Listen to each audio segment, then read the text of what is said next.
situation out here. By 1750, black folk peaked out. The population of blacks in America got up to 34%.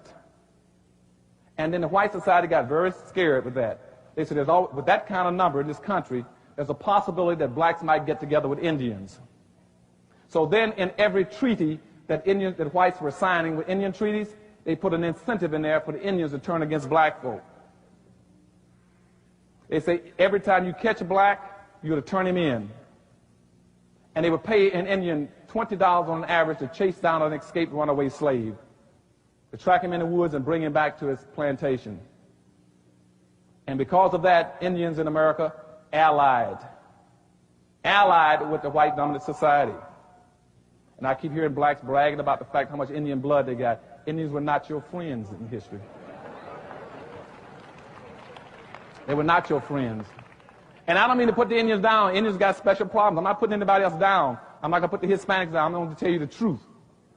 And out of the five civilized tribes in the United States, all five of them sided with the South to keep slavery.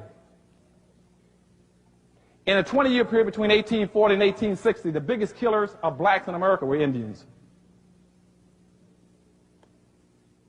And see, the Indians then, so that's what they were trying to get, that kind of an ally between whites and Indians, so that blacks could not ally with them.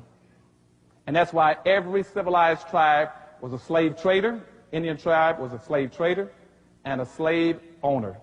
As a matter of fact, in Camp Smith, right not too far from me in Texas, in 1867, in Camp Smith, the Choctaws and the Chickasaws still had slaves even 2 years after the war and wouldn't turn them loose. And the United States government gave them $300,000 to turn black slaves loose to the Chickasaw and Choctaw Indians and said, we'll give you $300,000 and take this money and divide it up and turn those black slaves loose and give them some land. And they never, by 2 years later in 1869, blacks were coming to Washington saying the Indians never gave them anything.